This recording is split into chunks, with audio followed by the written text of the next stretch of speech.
Brazil's naval modernization is entering its most consequential decade in a generation, and the emergence of the Tamandaré-Class frigates marks a structural shift in how the country intends to secure its maritime domain.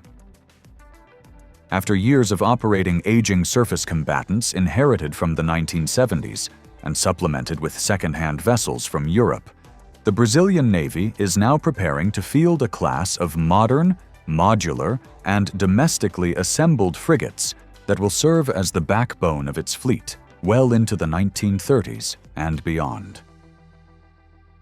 The arrival of this class represents more than the addition of new hulls.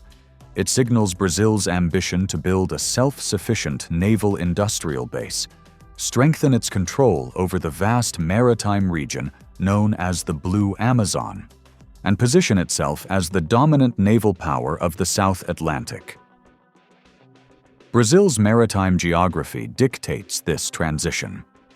The country controls a maritime exclusive economic zone of over 3 million square kilometers and relies heavily on offshore oil production, particularly in the Pre-Sal fields that form the economic lifeline of the nation. These fields lie far offshore, requiring continuous protection of infrastructure, supply lines, and patrol routes. The primary threats for Brazil are not great power confrontation, but instability, criminal networks, asymmetric actors, and the growing presence of extra-regional powers near West Africa. Without a capable, modern surface fleet, Brazil would struggle to uphold sovereignty, deter threats, and secure the offshore economy that fuels much of its national budget. This strategic reality shaped the design and the requirements of the Tamandare program. The Navy wanted a frigate capable of anti-surface, anti-air, and anti-submarine missions, able to operate far from the coast, but economical enough to be mass-produced and adaptable enough to accommodate upgrades for decades.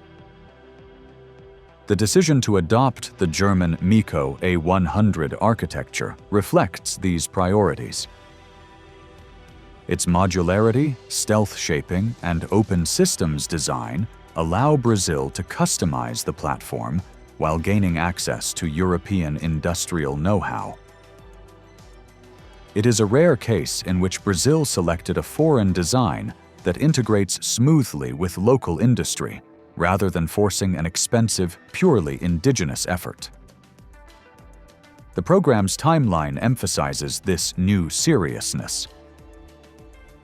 The partnership between ThyssenKrupp Marine Systems, Embraer Defense, and Atech was formalized in 2020, establishing the Águas Azuis Consortium. Construction of the lead ship F-200 Tamandare began in 2022, followed by its launch in 2024 and its first sea trials in 2025. Brazil expects to commission the ship in 2026, with 3 more ships following through the end of the decade. For a country whose major naval programs often face delays, the relatively steady progress of the Tamandaré-Class is itself a significant achievement and strengthens confidence in Brazil's evolving naval industrial base. The design characteristics of the class underline why it is widely seen as the future backbone of the surface fleet. With a displacement of about 3,500 tons and a length of roughly 107 meters, the ships offer enough volume for sensors, weapons, aviation capabilities, and future upgrades, while remaining cost-efficient compared to full-size destroyers. The stealth features reduce radar signature, enhancing survivability in a contested environment. The propulsion and endurance package gives the ships the ability to operate across the South Atlantic and sustain long patrol missions around the offshore oil platforms that Brazil considers strategic assets. The sensor and combat systems on board significantly elevate Brazil's maritime situational awareness. The Hensoldt TRS-4D radar, a modern active electronically scanned array system used by advanced navies, enhances detection ranges and tracking accuracy. The combat management system co-developed by Atech-Atlas Electronic represents a major milestone for Brazil's software and command and control industries. It enables data fusion, cooperative engagement, and multi-role operations, placing the Tamandare-Class on par with many European mid-tier frigate designs. The weapons package is built around a balance between affordability and real combat relevance. Brazil's decision to integrate the locally developed MANSUP anti-ship missile signals an aspiration for long-term self-reliance in critical munitions. The ship's gun armament, close-in defense systems, torpedoes, and anti-submarine warfare suite provide robust coverage for the missions the Brazilian Navy prioritizes. What makes the design particularly promising is the reserved volume and power margins for future enhancements. Brazil can add medium-range surface-to-air missiles, larger anti-ship or land attack weapons, or even unmanned systems once budgets and strategic priorities evolve. This future-proofing is essential given that these ships are expected to serve for up to 40 years. Comparing the Tamandare-Class with regional fleets highlights the scale of Brazil's leap forward. Chile's Type 23 frigates remain excellent anti-submarine platforms, but they rely on older sensor and missile suites. Argentina lacks modern frigates entirely and faces severe budget constraints, leaving its navy decades behind. Colombia and Peru are investing in offshore patrol vessels rather than full frigates.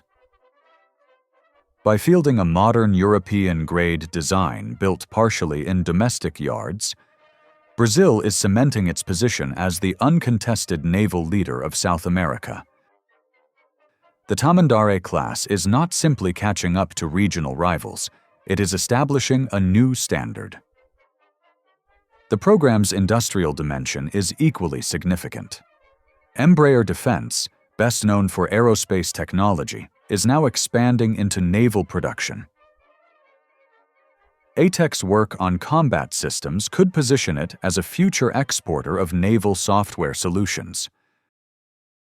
The TKMS-backed shipyard in Itajaí is gaining technical capacity that can be applied to future projects, including larger frigates or multi-purpose vessels. In the long term, Brazil may use the Tamandare experience as a template to market warships to African or Latin American partners. In this sense, the program is both a military and an economic project, a blueprint for Brazil's broader industrial and strategic ambitions. Looking ahead to the period from 2030 to 2040, the Tamandare-Class will likely serve as the nucleus of a wider fleet renewal. If budget conditions allow, Brazil could expand the program to 6 or even 8 ships, which would give the Navy a balanced, sustainable force structure. A core of modern frigates supported by the future nuclear submarine, advanced offshore patrol vessels, and a revitalized support fleet. The introduction of unmanned aerial and surface systems could further enhance the value of each hull, turning the Tamandare-Class into multi-domain command nodes capable of integrating sensors and effectors across a wide area. This long-term perspective also ties into Brazil's broader geopolitical context. While Brazil does not seek confrontation, it quietly observes the growing presence of extra-regional actors, including China, in the waters around West Africa. Increased port access agreements, commercial footholds, and dual-use infrastructure projects could alter the strategic balance of the South Atlantic.